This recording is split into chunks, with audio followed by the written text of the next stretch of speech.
찬송가 546장으로 찬송하겠습니다. 546장 찬송입니다.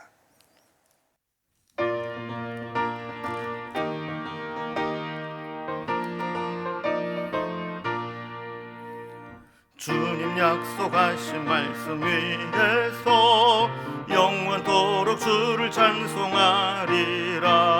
소리 높여 주께 영광 돌리며 약속 믿고 굳게 서리라. 굳게 서리, 영원하신 말씀 위에 굳게 서리. 굳게 서리, 그 말씀 위에 굳게 서리라. 주님 약속하신 말씀 위에서 세상 염려 내게 엄습할 때에 용감하게 힘써 싸워 이기며 약속 믿고 굳게 서리라. 굳게 서리, 영원하신 말씀 위에 굳게 서리. 굳게 서리, 그 말씀 위에 굳게 서리라. 주님 약속하신 말씀 위에서 영원하신 주의 사랑이 믿고 성령으로 힘써 싸워 이기며 약속 믿고 굳게 서리라. 굳게 서리, 영원하신 말씀 위에 굳게 서리. 굳게 서리, 그 말씀 위에 굳게 서리라. 주님 약속하신 말씀 위에서 성령 인도하는 대로 행하며 주님 품에 항상 안식 얻으며 약속 믿고 굳게 서리라. 굳게 서리, 영원하신 말씀 위에 굳게 서리. 굳게 서리, 그 말씀 위에 굳게 서리라. 오늘 함께 나눈 하나님 말씀은 구약성의 역대하 5장 1절에서 17절까지 말씀입니다. 역대하 5장 1절에서 17절까지 말씀을 제가 봉독합니다. 솔로몬이 여호와의 전을 위하여 만드는 모든 일을 마친지라. 이에 솔로몬이 그의 아버지 다윗이 드린 은과 금과 모든 기구를 가져다가 하나님의 전 곳간에 두었더라. 이에 솔로몬이 여호와의 언약궤를 다윗성 곧 시온에서부터 메어 올리고자 하여 이스라엘 장로들과 모든 지파의 우두머리 곧 이스라엘 자손의 족장들을 다 예루살렘으로 소집하니 일곱째 달 절기에 이스라엘 모든 사람이 다 왕에게 모이고 이스라엘 장로들이 이름에 레위 사람들이 궤를 매니라. 궤와 회장과 회막과 장막 안에 모든 거룩한 기구를 메고 올라가되 레위인 제사장들이 그것들을 메고 올라가매 솔로몬 왕과 그 앞에 모인 모든 이스라엘 회중이 궤 앞에서 양과 소로 제사를 드렸으니 그 수가 많아 기록할 수도 없고 셀 수도 없었더라. 제사장들이 여호와의 언약궤를 그 처소에 메어 드렸으니 곧 본전 지성소 그룹들의 날개 아래라. 그룹들의 궤 처소 위에서 날개를 펴 서 궤와 그 채를 덮었는데 그 채가 길이가 궤에서 나오므로 그 끝이 본전 앞에서 보이나 밖에서는 보이지 아니하며 그 궤가 오늘까지 그곳에 있으며 궤 안에는 두 돌판 외에 아무것도 없으니 이것은 이스라엘 자손이 애굽에서 나온 후 여호와께서 그들과 언약을 세우실 때에 모세가 호렙에서 그 안에 넣은 것이더라. 이때에는 제사장들이 그 반열대로 하지 아니하고 스스로 정결하게 하고 성소에 있다가 나오매 노래하는 레위 사람 아삽과 헤만과 여두둔과 그의 아들들과 형제들이 다 세마포를 입고 제단 동쪽에 서서 재금과 비파와 수금을 잡고 또 나팔 부는 제사장 120명이 함께 서 있다가 나팔 부는 자와 노래하는 자들이 일제히 소리를 내어 여호와를 찬송하며 감사하는데 나팔을 불고 재금치고 모든 악기를 울리며 소리를 높여 여호와를 찬송하여 이르되 선하시도다 그의 자비하심이 영원히 있도다 하매 그때에 여호와의 전에 구름이 가득한지라. 제사장들이 그 구름으로 말미암아 능히 서서 섬기지 못하였으니 이는 여호와의 영광이 하나님의 전에 가득함이었더라. 아멘. 솔로몬은 그 마음의 그 소원대로 하나님의 성전을 건축하는 사명을 충실히 이행했습니다.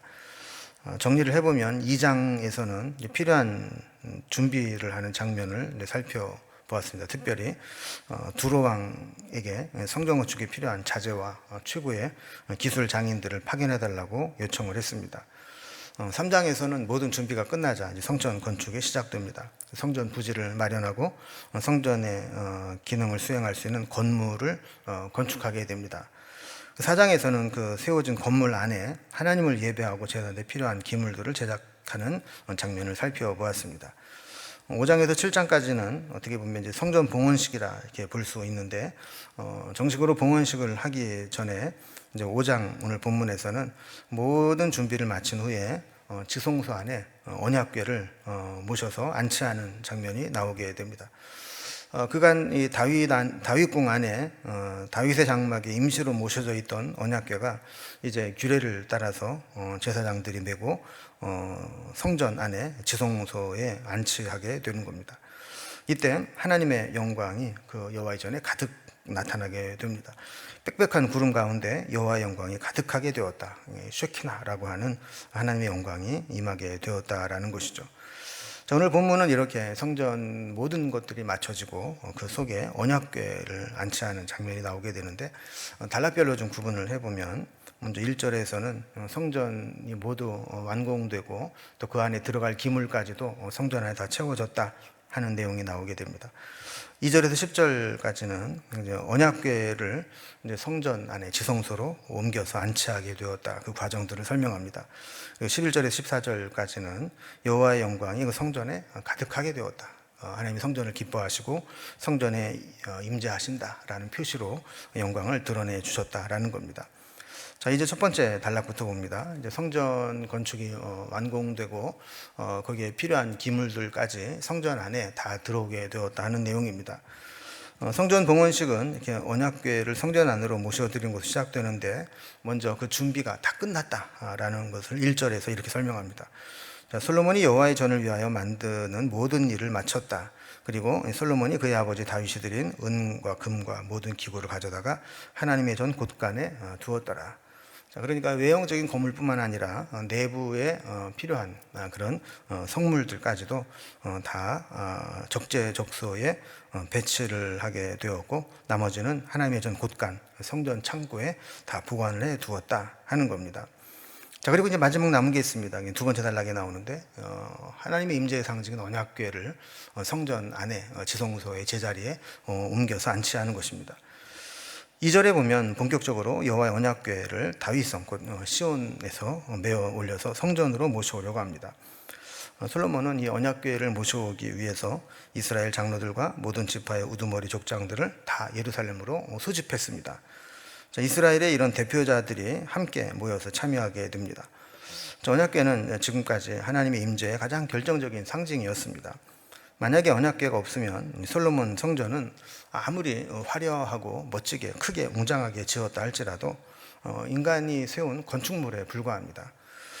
또 언약궤의 특징은 또 새롭게 만든 게 아니라 예전 모세 시대의 것을 그대로 옮겨왔다라는 겁니다.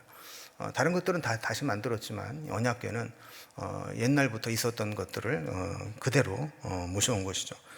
어제 살펴본 말씀에 의하면 솔로몬 성전에 들어갈 물건들은 모세의 성막에 있었던 것보다 훨씬 더 크고 많고 화려했던 것을 보게 됩니다. 그러나 언약궤만큼은 새롭게 만들지 않고 그대로 보존해서 옮겨온 겁니다.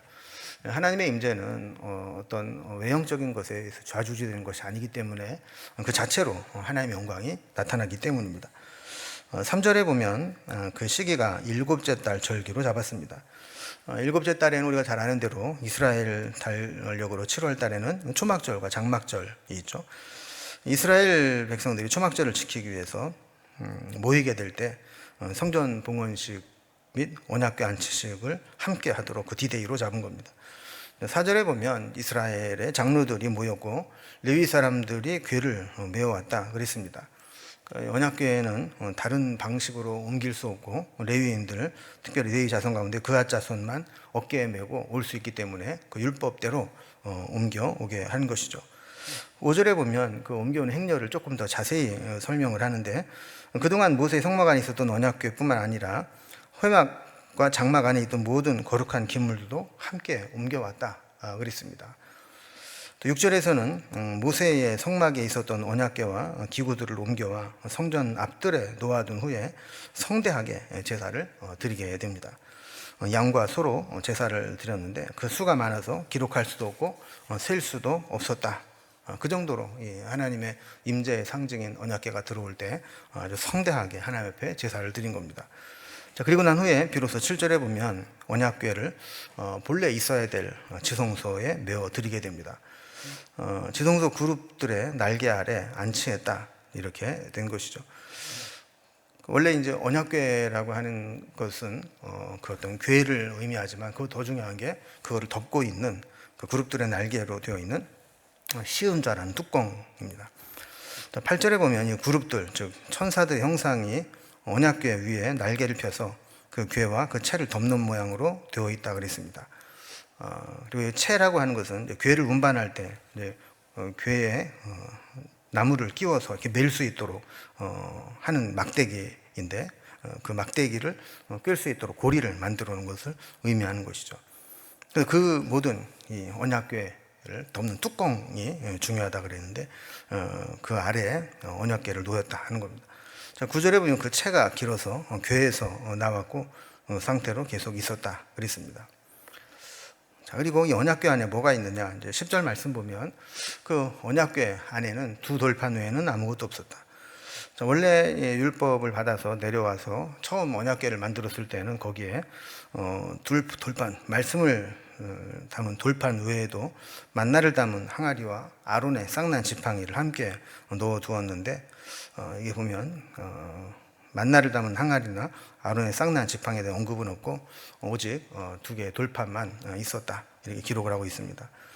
다른 것들은 뭐 다 상징적인 의미를 가지고 있고 시대적으로 의미가 또 중요하지 않을 수 있지만, 하나님 말씀은 그 자체로 영원하기 때문에 다른 것들은 중간에 빠질 수 있지만 이 하나님 말씀을 담은 두 개의 돌판은 영원히 보존되도록 했다라는 것입니다.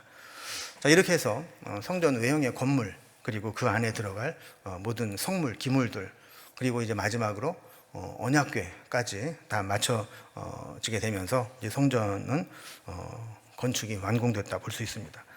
자, 그럴 때 이제 세 번째 단락을 보면 그 여호와의 영광이 그 성전 안에 가득 차게 됐다. 하나님이 임재하셨고 기뻐하셨다라는 것을 이게 나타내셨다라는 겁니다. 11절을 보면 이때에는 제사장들이 그 반열대로 하지 아니하고 스스로 정결하게 하고 성소에 있다가 나오매 그랬습니다.